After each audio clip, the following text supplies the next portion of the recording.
বিরতির পর স্বাগত। রাজ্যে যানবাহনের সংখ্যা মাত্রাধিক বৃদ্ধি পেয়েছে, সেক্ষেত্রে পেট্রোল ডিজেলের অনেকটা ঘাটতি। তাই এবার পেট্রোল ডিজেলের স্টক রাখতে রাজ্যে তৈরি করা হবে আরও একটি ডিপো। শেকেরকোট এলাকায় নতুন ডিপো তৈরির কথা জানিয়েছেন পর্যটন মন্ত্রী সুশান্ত চৌধুরী। আগামী বছর সমস্যা আর থাকবে না, সে কথাই রাজ্যবাসীকে এক প্রকার আশ্বস্ত করে বলেছেন মন্ত্রী সুশান্ত চৌধুরী। তিনি নিউজ ভ্যানগার্ডের সাথে টেলিফোনিক বার্তালাপে কি বলছেন, রাজ্যবাসীর উদ্দেশ্যে তিনি কি বার্তা দিয়েছেন শোনাবো। সেটা আসামের ঝাটিঙ্গা নামে একটা জায়গা আছে, কেমন? ঝাটিঙ্গাতে আমাদের তো বাল্ক পেট্রোল ডিজেল আপনার ট্যাঙ্কারে আসে ট্রেনে। তো ওই ঝাটিঙ্গাতে ট্রেনের যে লাইন সেটা এক্সেসিভ বৃষ্টিতে ক্ষতিগ্রস্ত হয়েছে। তার জন্য অনেক চেষ্টার পরেও এটা সারাইয়ের কাজ এখনো হয়ে উঠতে পারেনি। আমরা আশা করছি কিছুদিনের মধ্যে সেটা হবে। এবং রেল দপ্তর, মাননীয় মুখ্যমন্ত্রী ও রেলমন্ত্রীর সাথে কথা বলেছেন, আমিও চিঠি দিয়েছি। তারা এটা একদম যুদ্ধকালীন তৎপরতা চেষ্টা চালিয়ে যাচ্ছে কাজটাকে সম্পূর্ণ করতে। তার বাইরে আসাম আগরতলা রোডে ন্যাশনাল হাইওয়ের মাধ্যমে যে ট্যাঙ্কার গুলো আসছে সেগুলো দিয়ে আমরা যে চাহিদা সেটা মেটানোর চেষ্টা করছি। ঠিক আছে, আপনার চাহিদার তুলনায় যোগানটা একটু কম আছে, তার জন্য এই যে পেট্রোল পাম্পের বাইরে আপনারা লাইনগুলো দেখতে পাচ্ছেন। এবং প্রতিবারই বর্ষার সময় জিনিসটা হয় আমাদের এখানে, কারণ আমাদের এখানে যে ডিপো রয়েছে আপনার ধর্মনগরে, তাতে আমরা সাফিসিয়েন্ট মজুত রাখতে পারি না, কারণ সেই অবস্থা নেই সেখানে। শেকেরকোটে আমাদের একটা নতুন রিপোর্ট হচ্ছে, সেখানে আমরা আগামী বছর 1-1.5 মধ্যে সেটা সম্পূর্ণ হয়ে যাবে। সেখানে আমরা স্টক সাফিসিয়েন্ট রাখতে পারবো এবং আগামী দিনগুলোতে আপনার বর্ষার সময় তাই অসুবিধা হবে না। বিশেষ একটা আমি রাজ্যবাসীর কাছে সেটাই আহ্বান জানাবো যে আর 5-7 দিন হয়তো লাগবে ম্যাক্সিমাম, তারপর পরিস্থিতি নর্মালাইজ হবে।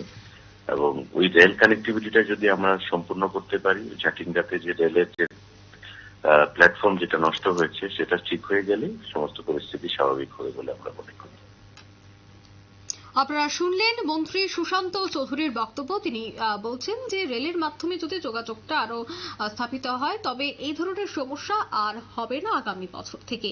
সে বিষয়ে আরো বিস্তারিত জানবো। টেলিফোন লাইনে রয়েছে নিউজ ভ্যানগার্ড প্রতিনিধি সুপ্রীতি মুখার্জি। সুপ্রীতি, প্রত্যেক বর্ষাতেই একই পরিস্থিতি রাজ্যে দেখা যায় যে পেট্রোলের সমস্যা। অন্যদিকে মন্ত্রী বলছেন যে রাজ্যে চাহিদার তুলনায় যোগান অনেকটাই কম রয়েছে, যার জন্য ইতিমধ্যেই পেট্রোল এবং ডিজেলের স্টক রাখতে নতুন করে তৈরি করা হচ্ছে একটি ডিপো।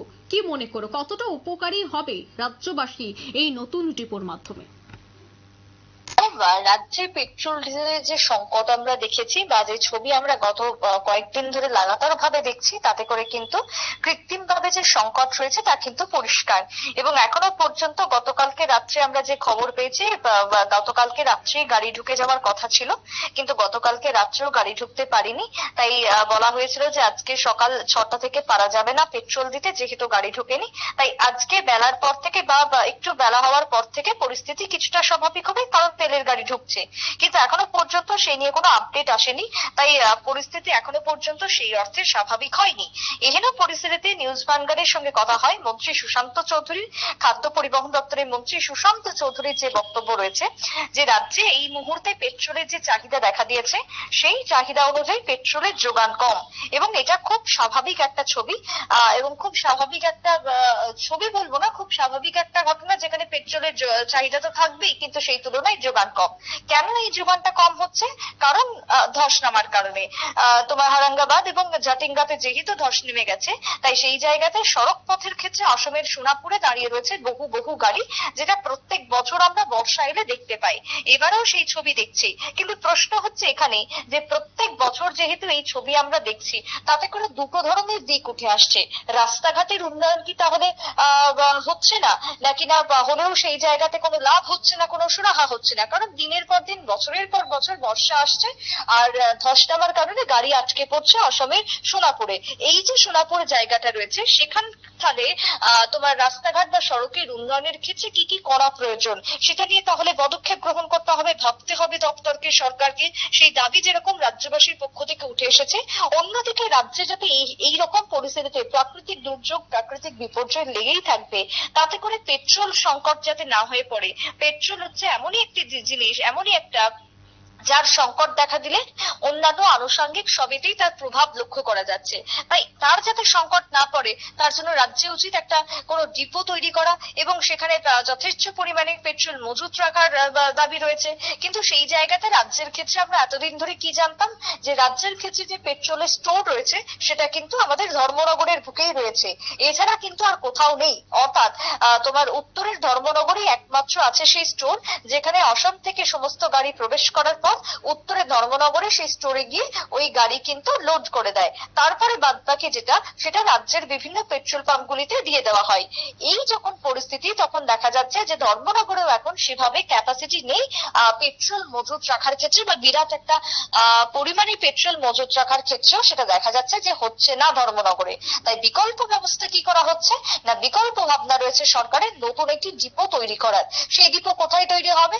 শহর আগরতলা যেহেতু গিঞ্জি এরিয়া, তাই আগরতলাতে তা সম্ভব নয়, কিন্তু আগরতলা থেকে কিছুটা বেরিয়ে শেখের কোট আমরা জানি বিশালগড় ঢুকতেই সেই শেখের কোটে কিন্তু এবার ব্যবস্থা করা হচ্ছে, তৈরি করা হচ্ছে নতুন ডিপোর। আর এই ডিপো তৈরি হয়ে গেলে আর আগামী দিনে তোমার আগরতলার ক্ষেত্রে আর পেট্রোলের এই সংকট তৈরি হবে না বা সংকট থাকবে না, সকলেই পেট্রোল পেয়ে যাবেন। সেই দাবি কিন্তু করেছেন মন্ত্রী সুশান্ত চৌধুরী।